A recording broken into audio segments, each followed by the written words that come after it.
Good morning বন্ধুরা, আবারও চলে এসেছি আপনাদের সাথে নতুন একটা রেসিপি নিয়ে। সেটা হচ্ছে ব্রোকলি পনিরের রেসিপি। এটা নিরামিষ আমিষ দুভাবেই রান্না করা সম্ভব। আজকে আমি আমিষই রান্না করেছি, মানে পেঁয়াজের ব্যবহার করে রান্নাটা করে আপনাদেরকে দেখিয়েছি। এটা খুবই সহজভাবে রান্না করেছি, একদমই কম তেলে, যাতে ডেলিকার রান্নার মধ্যে আপনারা এটা রান্না করে নিতে পারেন। রুটি বা পরোটার সাথে এটা খেতে ভীষণই ভালো হয়। খুব একটা সাধারণ সহজ রেসিপি।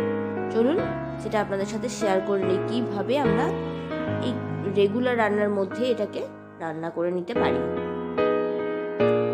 দেখুন, নিয়ে নিয়েছি একটা ব্রোকলি আর 200 গ্রাম মতন পনির নিয়েছি আমি। এবার এই ব্রোকলিটাকে কেটে ছোট ছোট করে কেটে নিয়েছি এবং এটাকে গরম জলের মধ্যে ভিজিয়ে রেখেছি। তার সাথে সামান্য একটু অন্যান্য ভেজিটেবলসও নিয়ে নিয়েছি, যেমন একটু গাজর, একটু আলু, একটু বিনস, একটু মটরশুঁটি। বিভিন্ন রকম সবজি দিলে তো ভীষণ টেস্ট হয়, তাই আমি একটু করে ব্যবহার করে নিয়েছি। আর নিয়ে নিয়েছি একটু টমেটো, একটু কাজু, ব্যাস, আর একটা কাঁচা লঙ্কা। এভাবে দেখুন পনিরটাকে আমি কীভাবে কেটে নিচ্ছি সেটা আপনাদের সাথে শেয়ার করছি। একটু বড় বড় হবে, খুব ছোটও নয় আবার খুব বড়ও নয়, মিডিয়াম সাইজ করে আমি পনিরগুলোকে কেটে নিয়েছি।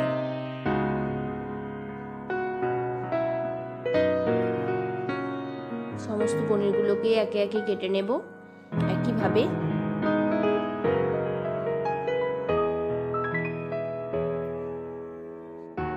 এবার যে টমেটোটা নিয়ে নিয়েছি সেটার মধ্যে দিয়ে দেবো একটা কাঁচা লঙ্কা আর দিয়ে দেব কাজু বাদামগুলো।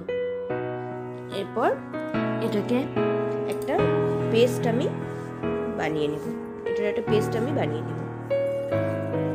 এবার কড়াইয়ে 4 টেবিল স্পুনের মতন তেল আমি দিয়ে দিয়েছি।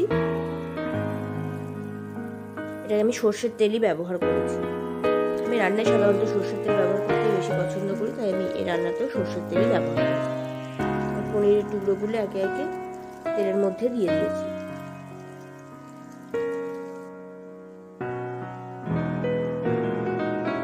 এর মধ্যে সামান্য একটু হলুদ দিয়ে দিয়েছি, যাতে পনিরগুলোর মধ্যে একটু কালার আসে খুব সুন্দর। আর তার মধ্যে সামান্য একটু নুনও দিয়ে দিয়েছি। এরপর এই পনিরগুলোকে সুন্দরভাবে তেলের মধ্যে নেড়ে নেব, যাতে একটু সুন্দর কালার এবং হালকা একটু ভাজা ভাজা হয়ে আসে। দেখুন, হালকা একটু ভাজা ভাজা হয়ে এসছে আর একটা কালারও চলে এসছে। এবারে পনিরগুলো একে একে আমি একটা প্লেটের মধ্যে তুলে নেব। ওই পনির ভাজা তেলটার মধ্যেই আমি রান্নাটা করে নেব। এবার কেটে রাখা ছোট ছোট করে আলুগুলো ওই তেলের মধ্যে আমি দিয়ে দিয়েছি। তারপরে কেটে রাখা গাজর সেটাও দিয়ে দিয়েছি, মটরশুঁটি দিয়ে দিয়েছি, সামান্য একটু বিনসও। সবজিগুলোকে ভালোভাবে একটু নাড়িয়ে নিতে হবে। 2 মিনিট এটাকে একটু নাড়িয়ে নিয়ে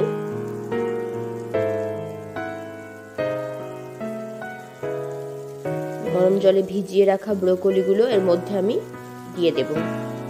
দেখুন, আস্তে আস্তে এটা নরম হয়ে আসছে এবং খুব সুন্দরভাবে একটু কষানো হয়ে এসছে।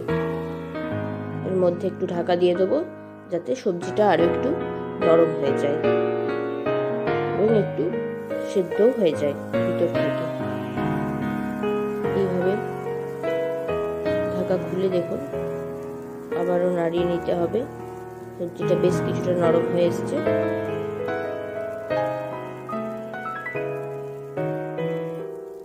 এরপর দিয়ে দেবো এর মধ্যে আদা ও পেঁয়াজ। আদা বড় টেবিল স্পুনের 1 টেবিল স্পুন দিয়ে দিয়েছি, আর দিয়ে দিয়েছি 1 টিস্পুন লবণ, আর দিয়ে দিয়েছি 1 টিস্পুন হলুদ গুঁড়ো। এবার আবারও সেই সমস্ত কিছুকে ভালোভাবে মিশিয়ে নিতে হবে। একটু সময় ধরে মিশিয়ে নিতে হবে।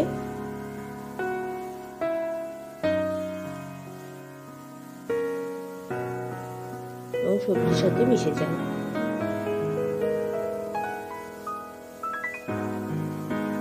এই রান্নাটায় আমি খুবই কম পরিমাণ তেল ব্যবহার করেছি, যাতে আপনারা বাড়িতে প্রত্যেক দিনের রান্নার মধ্যে এটাকে রান্না করে নিতে পারেন। এর মধ্যে দিয়ে দিয়েছি হাফ টিস্পুন কাশ্মীরি লঙ্কার গুঁড়ো, এটাও সামান্য কালারের জন্য দিয়েছি, ব্যবহার করেছি। আর দিয়ে দিয়েছি 2 টিস্পুন চিনি। যেহেতু এটা পনির, তাই একটু মিষ্টি মিষ্টি খেতে বেশি ভালো লাগে, তাই একটু চিনির ব্যবহারটা সামান্য একটু বেশি করেছি। তবে আপনারা আপনাদের স্বাদ অনুযায়ী চিনি এবং নুনটা ব্যবহার করতে পারেন। এরপর যে পেস্ট বেটে রেখেছিলাম, কাজু, টমেটো এবং কাঁচা লঙ্কা, সেই বেটে রাখা পেস্টটা 3 টেবিল স্পুনের মতো এর মধ্যে আমি প্রথমে দিয়ে দিলাম। 3 টেবিল স্পুনের মতো এটা ব্যবহার করে নিয়েছি। এটাকেও খুব সুন্দরভাবে মিশিয়ে নিতে হবে এবং কষিয়েও নিতে হবে।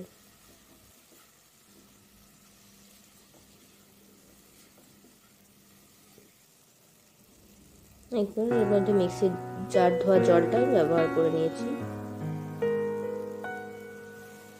জার ধোয়া জলটা ব্যবহার করেও এটাকে আবারও সুন্দরভাবে নাড়িয়ে নিয়েছি, যাতে জলটা আবার শুকনো হয়ে আসে।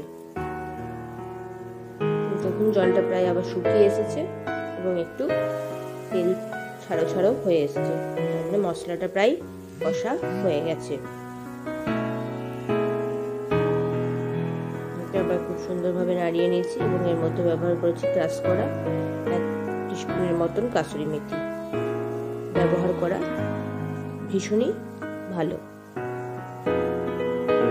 কাসুরি মেথি দিয়ে আবার আমি এটাকে কিছুক্ষণ নেড়ে নিয়েছি।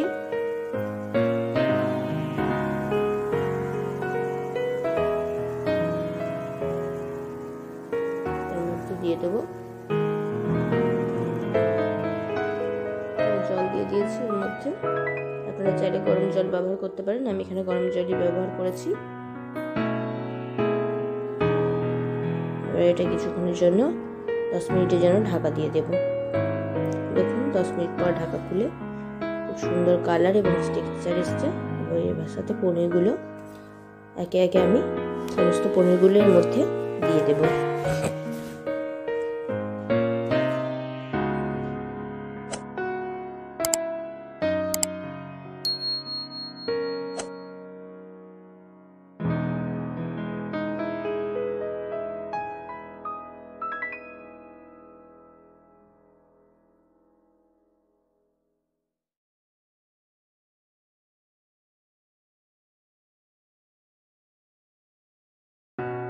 5 মিনিটস মতন ঢাকা দিয়ে এটাকে আবার রান্না করে নিতে হবে লো ফ্লেমে। দেখুন ঢাকা খুলে এটা রেডি। বন্ধ করে এটাকে 5 মিনিট স্ট্যান্ডিং টাইমে রেখে আপনারা সার্ভ করে দিতে পারেন। দেখুন স্ট্যান্ডিং টাইমে রাখার পর এটা সার্ভ করার জন্য, দেখুন আমি সার্ভ করে নিয়েছি। খেতে এবং দেখতে এটা অপূর্ব সুন্দর হয়েছে। এভাবে আপনারা একবার বানিয়ে দেখতে পারেন বাড়িতে। খুব সহজেই এটা রান্না করা যায় এবং খেতেও ভীষণ